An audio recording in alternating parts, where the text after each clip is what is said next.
Greetings, Muttonistas. Sometimes you get to play teams more than 2 times in a season, and what often happens is that the cup games come on top of the league games. But against Chelsea, not only have we drawn them at home in the FA Cup, we've already played and beaten them at home in the Carabao Cup. I've got every confidence that we can make it 3 wins out of 3 today, so come and join me for today's matchday vlog of Manchester City at home to Chelsea in the 3rd round of the FA Cup.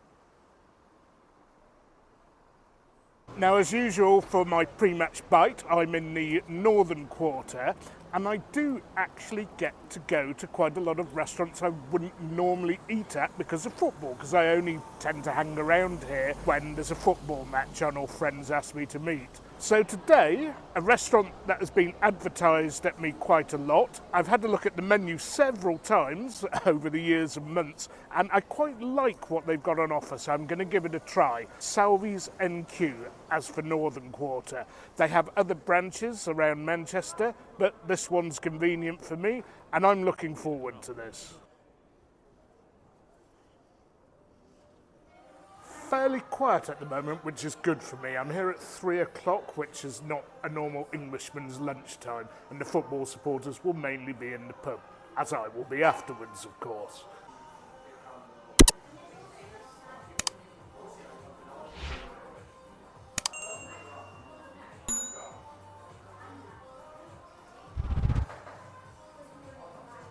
So the menu is mainly antipasti and pasta and pizza, but that's something you'll see all over Italy as well. And it just so happens that the stuff that I'm interested in is on those parts of the menu.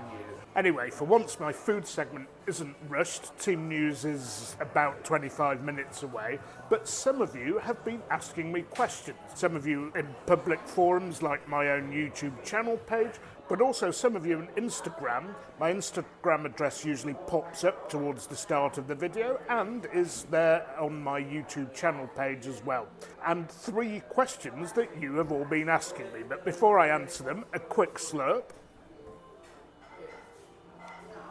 That's pretty good. I've gone for Aglianico, which is a southern Italian wine. One of the 3 they serve by the glass here. Now, the first question you've been asking me is why I get to the ground so close to kickoff. And the answer is very simple, that the quality of refreshments to be had outside the ground easily outstrips and is better value than that you can get inside the ground. And sometimes, as regular viewers might have seen, particularly at half time, I can't even get served at all. Now, the second one, and a lot of you have asked me about Grealish and Mahrez, and a lot of you think I go in a bit hard on them. Certainly not for any personal dislike of them. In fact, I think Jack Grealish is a super guy. I mean, I've never seen anybody give interviews as honestly as he does. But as both of them recognise themselves, their form has been a bit up and down this season, and I can assure you I will be the first to praise them when they put in a good performance. And I hope they put in a string of good performances. I hope by the end of the season they'll be the first names on the team sheet, but I'm afraid at the moment they aren't.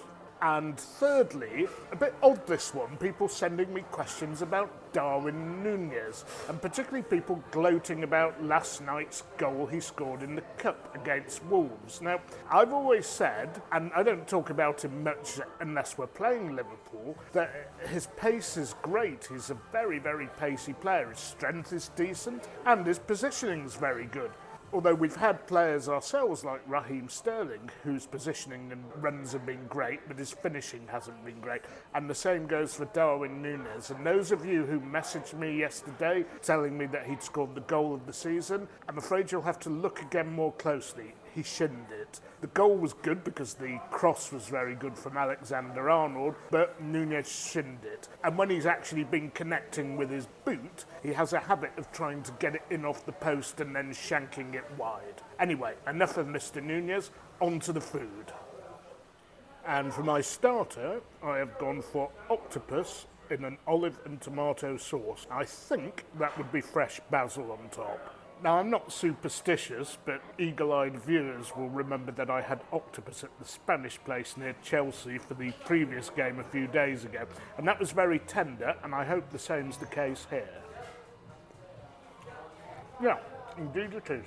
That's very fresh and tender in a really rich tomato sauce, and, of course, not a sweetened tomato sauce, with olives to add that delicious bitter flavour. Yeah, that's a cracking dish and well worth a quick slurp.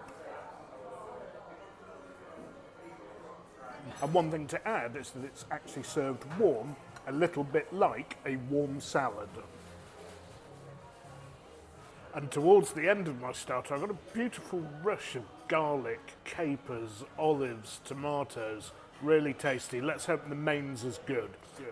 Now the food here is actually based on Neapolitan food. I've been twice to watch City play Napoli, and the food really is good in Naples. Obviously, there are a few security issues, especially on match days, but we managed to get around. Anyway, on to the main, and we are having a spicy sausage in a potato cream sauce. I only went for this dish because it's something I've never had before. I'm not even sure if it's classically Neapolitan. Well, I'm going to have to leave that a while. That is so piping hot. Okay, still quite hot. Not what I was expecting, but one thing I'd say it benefits from is an absolute heap of Parmesan cheese on top because it goes so well with the sausage. You can certainly taste the potato in there as well. The starch, not a bad inclusion as a pre-match meal, especially if you're going to have a bit of beer later. Pasta cooked properly al dente, and the portion size is generous to say the least. Anyway, the team news has come out whilst I'm eating. I'll get on with this and talk football with you when I've eaten it. So a tasty meal. It's not the sort of pasta I'd normally order, but it was pretty good. My favourite are the tomato-based ones, but as you know, I don't go around ordering the same dish every time in every restaurant. I always experiment. Anyway, quick slurp. And the big news is that Alvarez leads the attack instead of Haaland. Obviously, you can't deny a World Cup winner his place in a starting lineup sometimes, and he's probably playing at the only club where he actually has an issue with getting into the starting lineup. Or maybe I should say one of a few clubs. Further back, Ake drops out, and Sergio Gomez gets a game. First start for quite a while, I think. And Aymeric Laporte is back to partner Manuel Akanji. Laporte had been injured for a while. I hope he lasts the whole game. And Cole Palmer's been given a start with Kevin De Bruyne going back down to the bench for a much-needed rest, I think.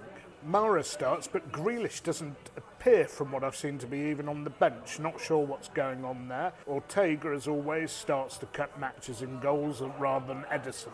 And partnering Mahrez on the wings, Phil Foden, who had to come off at half-time. Let's hope his match fitness slowly improves because he's one of our most important players. Chelsea, in the meantime, bring back Mount, Jorginho and Chalobah, and that's basically all they've got. They've got Cucurella on the bench. Kepa starts. I don't know what's happened to Mendy. Is he injured as well? I thought Mendy started the cup games for them. No Aubameyang at all, and with their injuries, they've got very little to call on. So, I am very hopeful of a comfortable City win. But then again, I was on Thursday, and it was a lot sweatier than I thought it would be. My espresso's arrived. Nice rich crema. Segafredo, I think, if the cup's anything to go by. And that hits the spot. It's 4 o'clock, I'd better head off to the ground, and I will give you my reaction when I get to the ground of the fourth round draw, which is taking place at 5 past.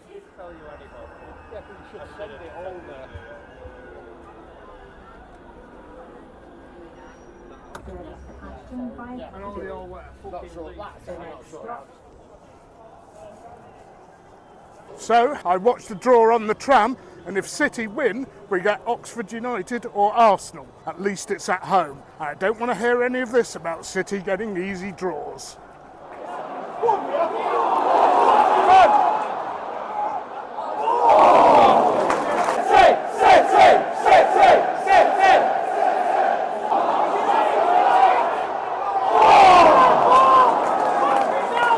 More hesitation from Kepa, but I think that should have been a goal, that, or at least should have brought out a good save.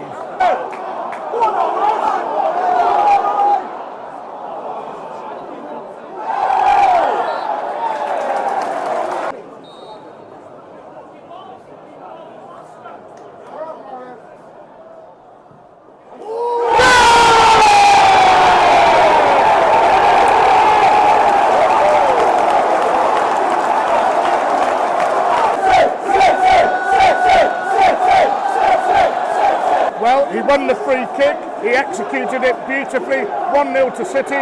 Need I say more? It's my man Mahrez.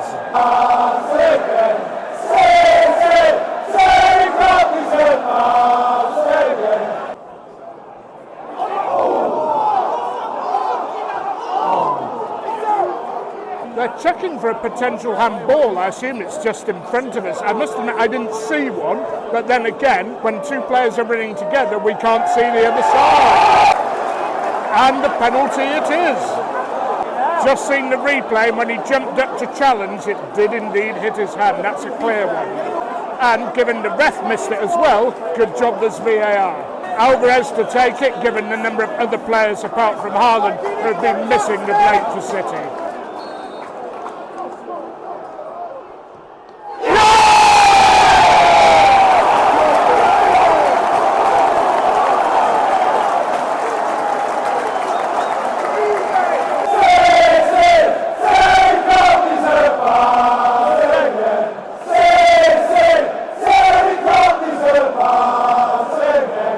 Kepa did well, he got a firm hand to that but couldn't keep it out because it was well struck and in the corner. These Argentinians are pretty good at penalties.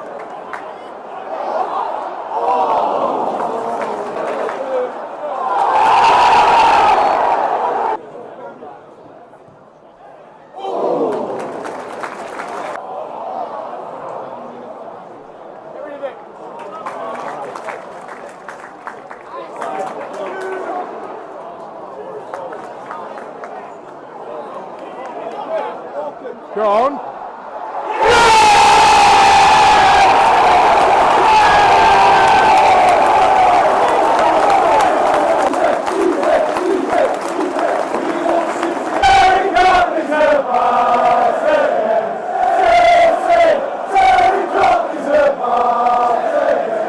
Well, 3-0 to City already, and it's not even half-time. Beautiful goal. Ball crossed over to the other flank. Mahrez brought it down first time, and we don't often get overlaps these days, but Kyle Walker put in the hard yards, gave us the overlap. Beautiful low cross to Foden and flicked it in beautifully.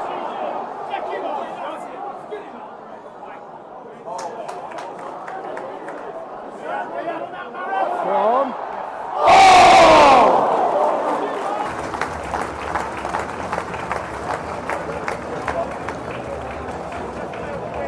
Well, that was great.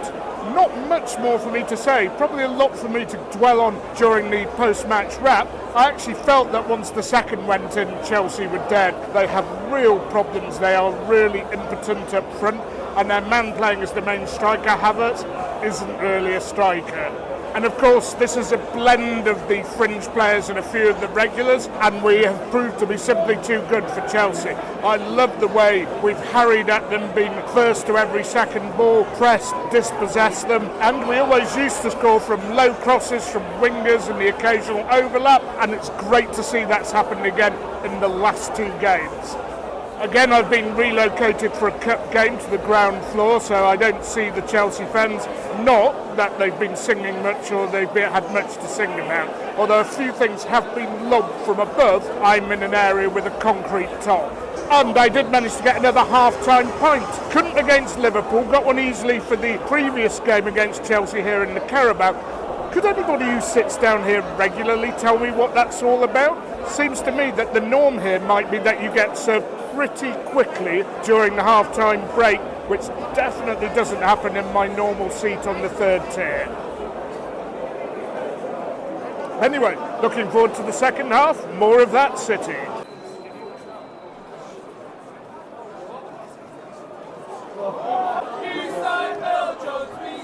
Oh.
Looks like Mahrez has the ball. I think he'll actually put this one away. He's struggled when the score's been level and the pressure's been on, but I think it'll be good for him if he can take one here.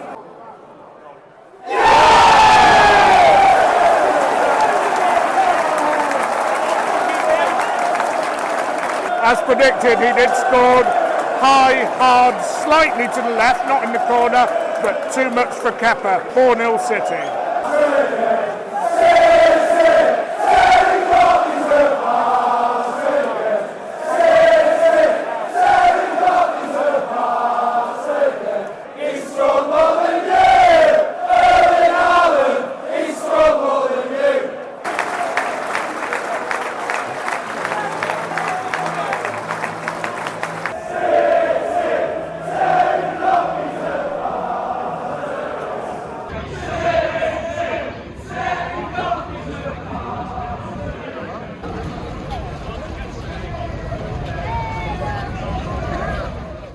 Well, nothing more to add to what I said at half-time, really. I've come to the Wetherspoons in Piccadilly for a change, and full of praise for every single player on the pitch, everybody who came on. And at this time of the season, when the season has been crammed into about 80% of the time scale it usually is, having squad players play well is so important now. And for those who query my criticism of Mahrez, I thought he had a great game today. He had a great game on Thursday, so come on Riyad, let's have some consistency. I want to see you being the first player on the team sheet. If you play like that, you deserve to start more games, in fact most games. But it does leave a burning question. Was that a great City performance? What is a dreadful Chelsea performance, or both? As I said in the introduction before the game, Chelsea have an injury list as long as my right arm. So it's hard to tell how good a performance that actually was. It looked good to me, but for the first 15 minutes, Chelsea did actually look okay. But once they went behind, they just caved in. There are some sterner tests coming, and we'll only really find out when we play our games at United, Tottenham and Arsenal as to whether that performance measures up to what we need to win trophies this season. And importantly, some of our players who'd come back from the World Cup needed a rest, and they've got a rest, and they might even be able to be rested against Southampton. So Chelsea, yes, in a bit of a mess. I wouldn't say sacking Potter is the answer. I know some people think he's out of his depth, but has he really been given a proper chance? He was presented with a squad which he didn't buy, and presented with a squad which has got more and more injuries as he's gone on. He tries to play the game the right way, but he doesn't have the personnel to do it. Not sure he actually has when the players who are injured come back fit, but at the moment he has an impossible job. Anyway, I'm on the brains bitter here from Cardiff, of all places, which did stage a good cup game today. And I've met one of my viewers, Ryan, today, and I'm always delighted to meet viewers, so if you see me anywhere at a game, please say hello. Anyway, Ryan, tell me what you thought about the game today. Right, well, I thought we was fantastic, but the problem I think with Man City is we drawed against Everton and we lost against Brentford. Why can we win against Chelsea and win easily 4-0? Should have been 10, but typical Man City. Is that something to do with Chelsea being bad? I don't know, but Chelsea had, 9 injuries, 10 injuries, but if you're Chelsea and you're challenging for top 4, if you're going to Man City and you're losing 4-0, you're in trouble. Well, yes, I agree with some of those sentiments, particularly about the Everton game. Brentford, I think maybe people before the World Cup weren't giving it everything, but the Everton game was particularly worrying since they couldn't get a point or a goal against anybody else hardly. But maybe it's just a blip. These things happen in a league season. I'll be back with you for my next vlog, which will be from Southampton away. Yes, that particularly convenient trip on Wednesday. In the meantime, please remember to keep subscribing, keep liking and keep sharing. And most of all, you can't beat a bitter mutton.